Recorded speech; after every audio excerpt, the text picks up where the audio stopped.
পালন করার জন্য আহ্বান করবো। যদিও আমাদের সময় 1 ঘন্টা আছে, মাগরিবের নামাজের আগে ইনশাআল্লাহ আমরা শেষ করব।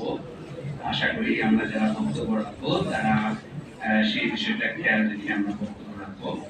আমি এখন আহ্বান করছি সাবেক dean, faculty of life and art science, বর্তমান প্রফেসর, উদ্ভিদবিদ্যা বিভাগ, জগন্নাথ বিশ্ববিদ্যালয়, ডক্টর মোহাম্মদ মনিরুজ্জামান খন্দকার সাহেবকে আমি মহোদয়কে তার বক্তব্য উপস্থাপন করতে আহ্বান করছি।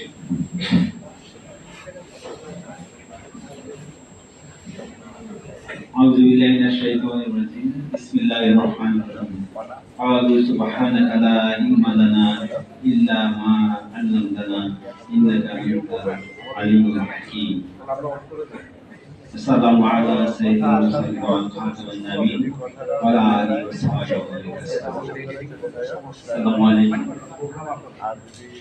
মুসলিম দাওয়া সংস্থা কর্তৃক আয়োজিত আজকে মুসলিম ঐক্যের প্রয়োজনীয়তা শীর্ষক এই আলোচনা অনুষ্ঠানে উপস্থিত আজকের কল্যাণ সংস্থার সম্মানিত সভাপতি এবং এই অনুষ্ঠানের সভাপতি মহোদয়, আমাদের মডারেটর মহোদয় সহ আমাদের অতিথিবৃন্দ, বিশেষ করে এখানে ইসলামিক অ্যারাবিক ইউনিভার্সিটির মাননীয় উপাচার্য আছেন, আমাদের প্রধান অতিথি হয়তো উনি আসবেন, এবং অন্যান্য যারা অতিথিবৃন্দ আছেন এবং আমরা যারা সামনে আছি। এখানে অনেকেই ইসলামী চিন্তাবিদ এবং তাদের ইসলাম সম্বন্ধে যারা গবেষণা, পড়াশোনা এবং শিক্ষকতা করে আসছেন। সেখানে আমরা একটা সাবজেক্টের হিসেবে হয়তো আমাদের একজন সাধারণ মানুষ হিসেবে তাদের কাছ থেকে শোনাই আমাদের জন্য গুরুত্বপূর্ণ। তবু কর্তৃপক্ষের পক্ষ থেকে কিছু বলার জন্য এখানে আমাকে বলা হয়েছে, সেজন্য আমি এখানে এসেছি। আমাদের এখানে গুরুত্বপূর্ণ আলোচনা হয়েছে, আরো সামনে হবে, যার থেকে আমরা চিন্তা করবো যদি শোনাটা আমাদের কার্যকর হয়, সেটি হবে আমাদের জন্য বা আমাদের মুসলিম উম্মার জন্য পজিটিভ দিক। এখানে আমাদের নিশ্চয়ই এখানে আমরা অনেকগুলো কৃষ্ণ বা মেধাদের বিভিন্ন কোরআনে আয়াত সম্পর্কিত অনেকগুলো যে নির্দেশনা আছে, সেগুলো অনেকগুলো মুসলিম ঐক্যের সাথে সম্পর্ক জড়িত অনেকগুলো।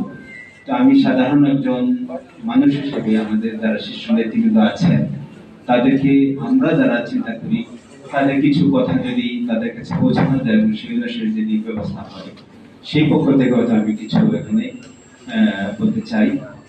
বিশেষ করে এখানে যে একটা মুসলিম ঐক্যের সম্পর্কিত যে একটা কোরআন আয়াত অনেকবারে অনেকজনই এখানে বলেছেন, বিশেষ করে আর তোমরা সকলে আল্লাহর উচ্চকে সুদৃঢ় হস্তে ধারণ করো এবং পরস্পর বিচ্ছিন্ন হয় না। এই যে পবিত্র কালামে পাকের যে আয়াতের সাথে সম্পর্কিত করে মুসলিম ঐক্যের যে প্রয়োজনীয়তার যে কথাটা বিভিন্নভাবে আসছে, আমাদের প্রথমে আমি যে আমাদের কিছু যে মৌলিক যে আমাদের ভিত্তি আছে, এগুলো আমাদের মাওলানা মহোদয় বলেছেন যে এগুলোর ক্ষেত্রে আসলে কোনো আপত্তি না। সেই যে প্রতীকী বা আমাদের সিম্বলিক যে কাঠামো আছে, সেটা হচ্ছে অনেক গুরুত্বপূর্ণ বিষয়। যেমন পৃথিবীর আছে আমাদের মহান বিশ্ব ব্রহ্মাণ্ডের রব এবং প্রতিপালক মহান রাব্বুল আলামিন, তারপর হচ্ছে তার রাসূল নবী এবং রাসূল মুহাম্মদ সাল্লাল্লাহু আলাইহি সাল্লাম, বিভিন্ন আমাদের হাদিস, তারপরে যেগুলো আছে আমাদের কোরআন, কাবা, সাহাবী, আখিরাত, ইবাদত, আল্লাহর হুকুমের প্রতিপালন এবং নবুয়তের সমাপ্তি, খাতামুন নবী, এই জিনিসগুলো আমাদের মৌলিক ভিত্তি হয়তো আরো আছে।